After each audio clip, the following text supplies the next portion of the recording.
जय श्री कृष्णा। मैं शोभा marathon classes के इस परिवार में आपका हार्दिक अभिनंदन करती हूँ। फ्रेंड्स, मैं जुड़ चुकी हूँ आपके साथ फिर से जो पटवारी के मॉडल पेपर हैं वो लेकर, जो आपके लिए मोस्ट इम्पोर्टेंट रहने वाले हैं। इससे पहले मैं आपको बता दूं कि रीट के जो मॉडल पेपर अपन ने किए थे उनमें जो अपने साइकोलॉजी और हिंदी के जो समथिंग अपने क्वेश्चन मिले हैं वो 15-15 क्वेश्चन अपने जो मॉडल पेपर किए हैं उन्हीं के अंदर से आए हैं। तो फ्रेंड्स, वीडियो को ज़्यादा से ज़्यादा शेयर कीजिए।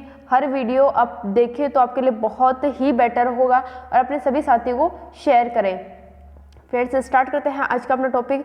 और मैं एक रिक्वेस्ट करूंगी कि मौसम के बदलते हुए जो ये बीमारियां चल रही हैं उनसे बचाव करते हुए अपनी पढ़ाई में लगे रहें और ऐसे ही माहौल में जो आपको पढ़ाई के लिए मोटिवेट करे, जो आपको आगे बढ़ने के लिए आपको सपोर्ट करता हो, उसी माहौल में आप रहें, क्योंकि इस दुनिया में जो आपको डिमोटिवेट करने वाले बहुत ज़्यादा हैं। तो फ्रेंड्स, तैयारी में मस्त रहिए और मौसम को देखते हुए अपने स्वास्थ्य का ध्यान रखें।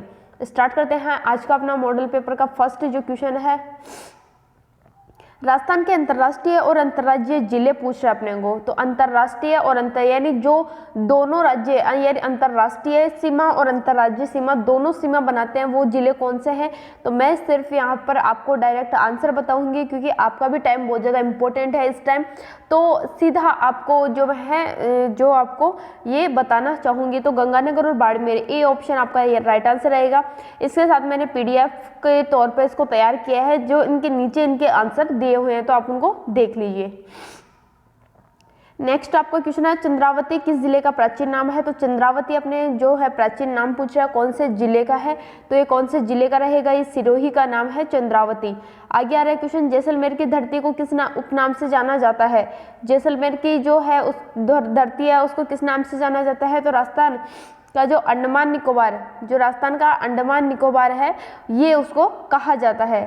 आगे आ रहा है अपना, असंगत को छाटिए। असंगत अपने से पूछे है तो कौन सा होगा यहाँ पे। खो है भरतपुर में नहीं मिलेगा। खो है दरीबा की जो खान है वो कहाँ पर आप सभी को पता है, तो ये खो भरतपुर में नहीं मिलेगा। नेक्स्ट आ रहा है आपका, राजस्थान के मरुस्थल का अत्यधिक प्रसार होना क्या कहलाता है। राजस्थान का जो अत्यधिक मरुस्थल का प्रसार हो रहा है वो क्या कहलाएगा। तो राजस्थान का मार्च होना, राजस्थान का मार्च होना, ये यहाँ पर आपका राइट आंसर रहेगा। राजस्थान के कौन से दो जिले, राजस्थान के कौन से दो जिले उष्णकटिबंधीय जलवायु में स्थित हैं। उष्णकटिबंधीय जलवायु में कौन से दो जिले हैं जो स्थित है। तो सभी को पता है डूंगरपुर बांसवाड़ा जो कर्क रेखा यहाँ से गुजरती है वो दोनों जिले यहाँ पर आएंगे।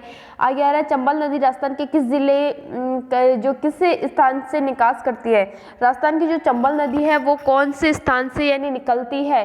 तो कौन से स्थान से निकलेगी चंबल नदी, शेरगढ़ से निकलती है। सी ऑप्शन राइट आंसर रहेगा। नेक्स्ट आ रहा है, हुरडा नगर किस नदी के किनारे बसा हुआ है। हुरडा जो नगर है वो कौन सी नदी, खारी नदी के किनारे बसा हुआ क्षेत्र है। अलवर में स्थित सिलीशेड झील के मध्य किस रानी का महल है।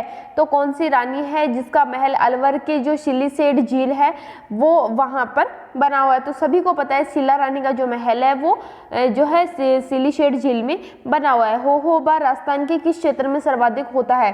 होहोबा और जोजोबा ये दो फसल है। ये होहोबा और जोजोबा दो फसल है। तो ये कौन से जो क्षेत्र में सर्वाधिक मिलता है, कौन से क्षेत्र में। बहुत से बुकों में होहोबा कोई जोजोबा भी बता रखा है, होहोबा को ही जोजोबा भी बता रखा है बहुत सी बुकों में। तो आप यहाँ पर कंफ्यूज ना होइए।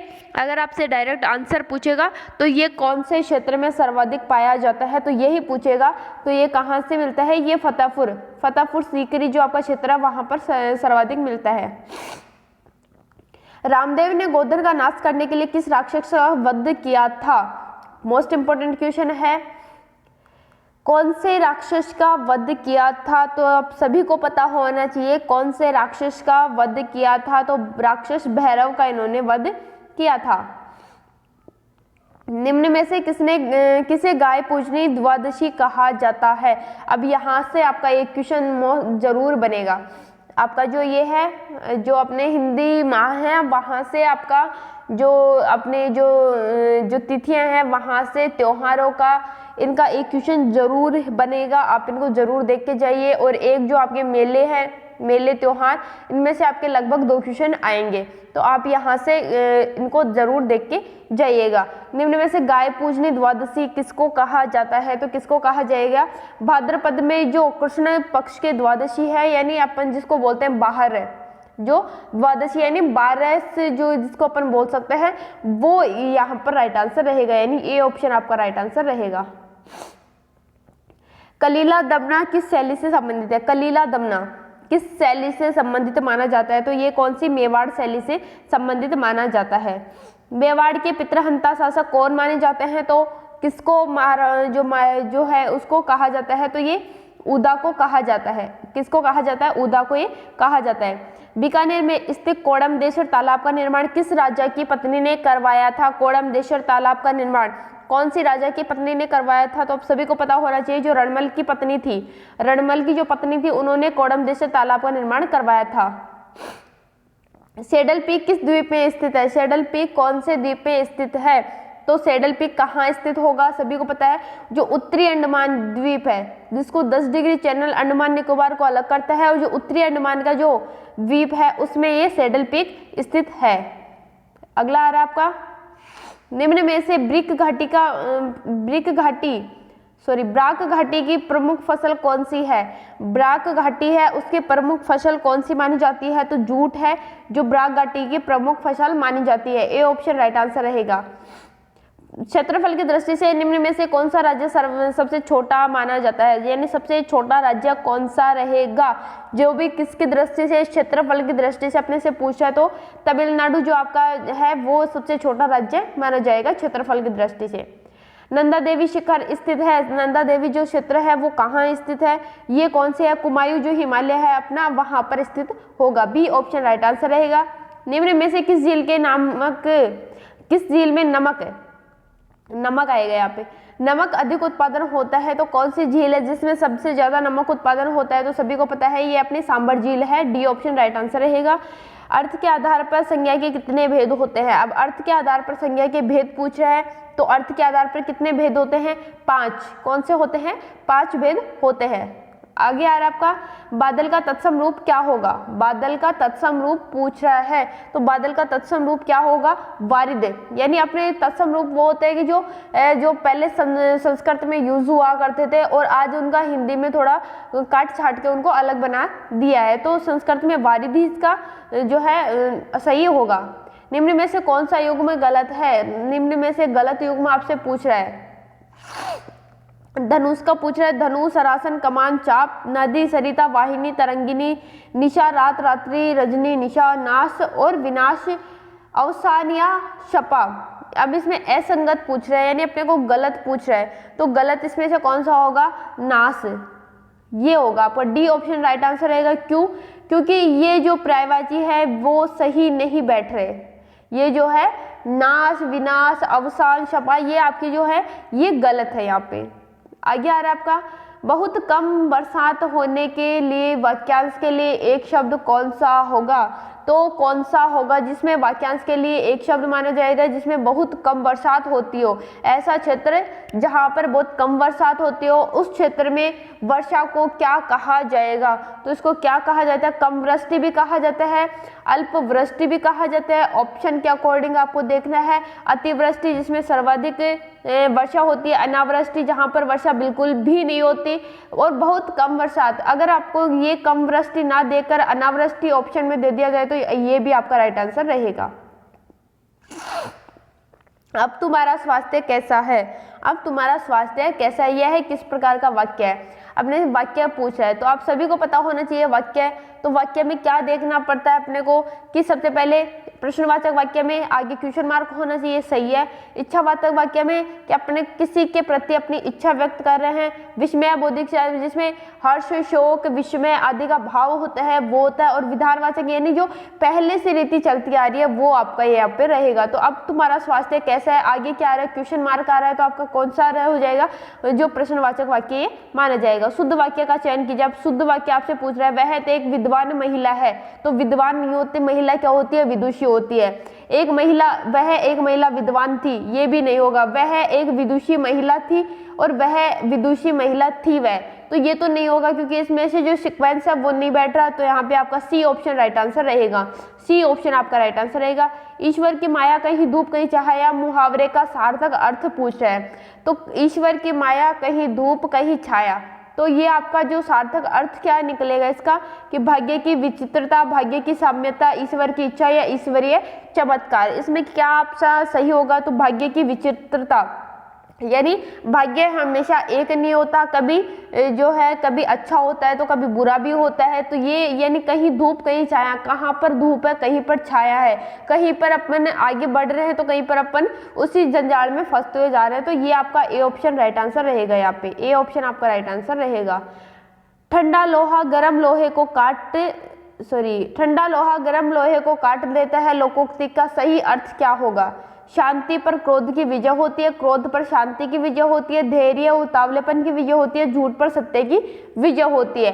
तो अपने को बहुत से स्टूडेंट है बस इसको देखते हुए अब इसको सही लगा देंगे, बहुत से बच्चे इसको देखते हुए सही लगा देंगे, लेकिन अपने को ये क्या दे रखा है, क्या रखा है अपने कि ठंडा लोहा गर्म लोहे को काट देता है। तो क्या होगा कि गर्म लोहा क्या है? क्रोध है, तो क्रोध पर शांति की विजय। बी ऑप्शन आपका राइट आंसर रहेगा। किस क्रमांक में पेटिटेशन अंग्रेजी पारिभाषिक शब्द का सही जो हिंदी समकक्ष शब्द लिखा हुआ है? अब इसमें जो इंग्लिश का वर्ड दे रखा है उसका अपने को आंसर ये जो है उसका सही समानार्थी शब्द देख रहे हैं, कौन सा रहेगा? तो कौन सा रहेगा? इसमें आपका ए ऑप्शन राइट आंसर रहेगा। इसके अर्थ क्या होता है? याचिका। पेटिटेशन का अर्थ क्या होता है? याचिका। A option. सदैव एक वचन में कौन सी संज्ञा होती है? सदैव एक वचन में संज्ञा कौन सी होती है? तो सभी को पता होना चाहिए, सदैव एक वचन में चाहे संस्कृत हो चाहे हिंदी हो, उसमें भाववाचक संज्ञा सदैव एक वचन में प्रयुक्त होती है। आगे आ रहा है, जीवन की मूलभूत एवं संरचनात्मक रचनात्मक इकाई कौन सी है? जीवन की जो मूलभूत संरचनात्मक या रचनात्मक इकाई पूछा आपने को, तो कौन सी है? कोशिका आपकी संरचनात्मक और रचनात्मक इकाई है। विषाणु के अध्ययन को क्या कहा जाता है? अब विषाणु के अध्ययन को अपने से पूछा है कि विषाणु के अध्ययन को क्या कहा जाता है? बैक्टीरियोलॉजी, माइक्रोलॉजी, वेरियोलॉजी या फाइकोलॉजी। तो इसमें आपको सबसे अच्छा जो आपको देखना है कि बैक्टीरियोलॉजी या वेरियोलॉजी, तो आपका सी ऑप्शन यहाँ पे राइट आंसर रहेगा, क्योंकि विषाणु के अध्ययन को वेरियोलॉजी कहा जाता है। आगे आ रहा आपका रेटल स्नेक का उत्सर्जन पदार्थ कौन सा है? रेटल स्नेक है उसका उत्सर्जन जो पदार्थ है वो कौन सा है? तो यूरिक अम्ल आपका राइट आंसर रहेगा। इसमें यूरिक अम्ल है जो ये उत्सर्जन करता है। गोल्गी उपकरण की खोज किसने की थी? गोल्गी उपकरण है उसकी खोज किसने? तो कैमिलो गोल्गी, बेंडा, पेलेंडा या डी डवे गोल्गी, यानी इसको जो गोल्गी है इसकी खोज किसने की थी? तो किसने? कैमिलो गोल्जी, यानी इसको अपन क्या कहते हैं? गोल्जी कोय। गोल्गी को गोल्जी कोय भी कहते हैं, जिसकी खोज किसने की थी? जो है कैमिलो गोल्जी ने की थी। और ये क्या है? ये कोशिका का एक कोशिकांग माना जाता है। प्राथमिक लाइसोसोम की खोज, प्राथमिक लाइसोसोम की खोज एक कोशिका अंग से हुई है, वह कोशिका अंग कौन सा है? कौन सा है? माइटोकॉन्ड्रिया है, कोशिका द्रव्य है, गोल्गी बॉडी है या जो एंडोप्लाज्मिक है, रेक्टिकुलम है। तो किससे हुई है? गोल्गी बॉडी से हुई है। सी ऑप्शन राइट आंसर रहेगा आपका यहाँ पे। अगला आ रहा है आपका सर्वाधिक आधुनिक शैवाल कौन सा है? सर्वाधिक आधुनिक शैवाल किसको माना जाता है? तो यहाँ पे मैं डायरेक्ट आंसर बता देती हूँ, क्लोरोफाइसी है इसको जो सर्वाधिक है आधुनिक शैवाल माना जाता है। A option. कोशिका का नियंत्रण ग्रह किसे कहा जाता है? तो कोशिका का नियंत्रण ग्रह माइटोकॉन्ड्रिया को कहा जाता है। सॉरी, कोशिका का शक्ति ग्रह, शक्ति ग्रह होगा आपका माइटोकॉन्ड्रिया, और जो है नियंत्रण ग्रह आपका क्या होगा? केंद्रक। सॉरी, इसको सही कर लीजिए। कोशिका की आत्मघाती थैली किसको कहा जाता है? तो आत्मघाती थैली आपकी कौन सी रहेगी? लाइसोसोम रहेगी। रुधिर में कैल्शियम के स्तर को कौन सा हार्मोन बढ़ाता है? रुधिर में जो कैल्शियम का स्तर है उसको कौन सा हार्मोन बढ़ाता है? तो रुधिर में कैल्शियम का जो स्तर है उसको जो है अपना पैराथार्मोन है ये बढ़ाता है। बी ऑप्शन राइट आंसर रहेगा। B option. मानव शरीर की सबसे बड़ी ग्रंथि कौन सी है? तो मानव शरीर की सबसे बड़ी ग्रंथि अपने से पूछ रहा है, तो सबसे बड़ी ग्रंथि कौन सी होगी? यकृत, जो जिसमें यूरिया का उत्सर्जन होता है। अंग्रेजी के वर्णमाला में जी और अक्षर एस के मध्य कौन सा अक्षर होगा? अंग्रेजी वर्णमाला में जी और एस अक्षर के मध्य कौन सा अक्षर होगा? तो कौन सा होगा? एम, एम ही होगा। आगे यार आपका, यदि किसी सांकेतिक भाषा में कैट को 2-4 लिखा जाए तथा पेन को 3-5 लिखा जाए तो GOAT को क्या लिखेंगे? अगर कैट को 24 लिखते हैं, पेन को 35 लिखते हैं तो GOAT को क्या लिखेंगे? तो GOAT को क्या लिखेंगे अपने यहाँ पर आपको पता होना चाहिए। जैसे कि अगर कैट को 24 लिखा हुआ है और पेन को 35 लिखा हो तो गोट को क्या लिखेंगे? 4-3, यानी बी ऑप्शन आपका राइट आंसर रहेगा। यहाँ पे बी ऑप्शन राइट आंसर रहेगा। इसमें एक्सप्लेन करने का टाइम नहीं है क्योंकि आपका टाइम बहुत ज़्यादा इंपॉर्टेंट है इस टाइम।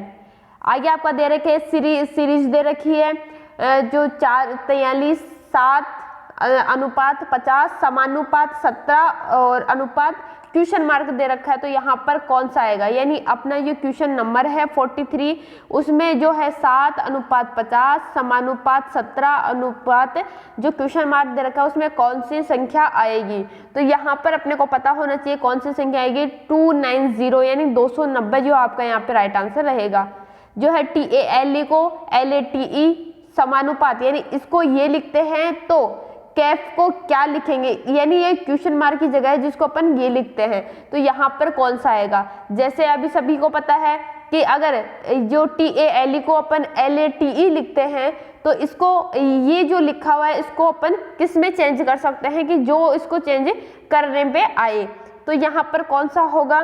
तो यहाँ पर आपका जो होगा वो होगा FACE आपका होगा। ए ऑप्शन आपका राइट आंसर रहेगा। ए ऑप्शन आपका यहाँ पे राइट आंसर रहेगा। निम्न शब्द जो शब्द है उनको सही क्रम में व्यवस्थित कीजिए। पौधा, खाद, बीज, पत्ती, फूल। अभी अपने को सीरियल वाइज लगाना है कि सबसे पहले क्या आएगा उसके बाद क्या आएगा। तो सबसे पहले क्या आएगी? अपना बीज आएगा, फिर उसके बाद पौधा बनेगा, फिर उसके बाद पत्ती आएगी, फिर उसके बाद क्या होगा? फूल आएंगे और फिर खाद, ये आएगा आपका। तो आपका सी ऑप्शन यहाँ पे राइट आंसर रहेगा। विंडोज में डिलीट की गई फाइल कहाँ स्टोर हो जाती है? विंडोज में अगर अपन कोई फाइल डिलीट करते हैं तो वो कहाँ जो है स्टोर हो जाती है? वो होता है रिसाइकल बिन में, यानी जो अपने डिलीट की हुई जो अपना फोल्डर होता है उसमें ये आ जाती है। विंडोज कुंजी का प्रयोग किसके लिए किया जाता है? तो विंडोज कुंजी का जो प्रयोग है कंप्यूटर को पुनः चालू करने के लिए किया जाता है। बी ऑप्शन राइट आंसर रहेगा। डेस्कटॉप के नीचे प्रदर्शित एक लंबा और पतला बार क्या कहलाता है? डेस्कटॉप के नीचे जो एक पतला और एक लंबा जो बार होता है वो क्या कहलाता है? वो कहलाता है टास्क बार, वो आपका टास्क बार कहलाएगा। लाइनेक्स ऑपरेटिंग सिस्टम क्या होता है? लाइनेक्स ऑपरेटिंग सिस्टम क्या कहलाता है? तो लाइनेक्स जो है उपयुक्त सभी जो कहलाएंगे। प्रिंट किए जाने वाले करैक्टर की ऊंचाई और चौड़ाई को प्रदर्शित कौन करता है? तो प्रिंट किए जो करैक्टर की ऊंचाई और चौड़ाई को जो प्रदर्शित करता है वो करता है फॉन्ट साइज। जो फॉन्ट साइज अपन जिस फॉन्ट साइज में लिखेंगे उसी चौड़ाई और ऊंचाई के अकॉर्डिंग वो अपने को व्यवस्थित करता है। तो फ्रेंड्स आज का जो अपना 50 मॉडल पेपर का जो अपना ये थी वो मैंने आपको करवा दी है। अपना जो 50 क्वेश्चंस का जो ये मॉडल पेपर था वो मैंने सॉल्व करवा दिया है। उम्मीद करती हूँ यहाँ से आपके बहुत से क्वेश्चन क्लियर हुए होंगे। इसके साथ ही आप अपनी तैयारी को रूबरू रखेंगे और आपको कितना याद है, आप कितने कॉन्फिडेंस के साथ एग्जाम देने जा रहे हो, कितना आपने प्रिपरेशन किया है उसके अकॉर्डिंग और आपकी जो तैयारी में मदद करेगा वो मैंने आपको यहाँ पर दिया है। तो फ्रेंड्स सबसे ज़्यादा शेयर करें और इसी के माध्यम से मैं आपको आपकी तैयारी को आपको मोटिवेट करती रहूंगी और ऐसे ही आपके साथ बनी रहूंगी। तो फ्रेंड्स सबसे ज़्यादा वीडियो को शेयर कीजिए और चैनल को सब्सक्राइब नहीं किया तो चैनल को सब्सक्राइब कर लीजिए, पास में लगे बेल आइकन को प्रेस कर दीजिए ताकि वीडियो की नोटिफिकेशन आपके पास तक आ जाएगी। और टेलीग्राम अकाउंट से जुड़ने के लिए आप एक बार टेलीग्राम अकाउंट को ज्वाइन कीजिए। डिस्क्रिप्शन में टेलीग्राम अकाउंट का लिंक दिया हुआ है, वहाँ जाकर आप टेलीग्राम अकाउंट से जुड़ सकते हैं। फ्रेंड्स फिर से कहूँगी मोस्ट इंपॉर्टेंट क्वेश्चन मैं सिर्फ आपके लिए ला रही हूँ और आप पहले वाले वीडियो उठा के देख लीजिए और रिट का जो पेपर है वो उठा के देख लीजिए कितने क्वेश्चन अपने मॉडल पेपर से मिले हुए हैं, तो वो आप एक बार चेक कर लीजिए। और अगर आपको विश्वास हो जाता है तो वीडियो को एक बार जरूर लाइक और शेयर जरूर कीजिए। थैंक यू, मिलते हैं फिर नए वीडियो के साथ। तब तक बने रहिए मैराथन क्लासेस के यूट्यूब चैनल पर। फिर से कहूँगी वीडियो को ज़्यादा से ज़्यादा शेयर कीजिए, चैनल को सब्सक्राइब कर लीजिए और बेल आइकन प्रेस कर लीजिए। फिर मिलती हूँ नए वीडियो के साथ, फिर एक इम्पोर्टेंट जो है क्वेश्चन सीरीज आपके साथ आपके लिए लेकर। जय श्री कृष्णा।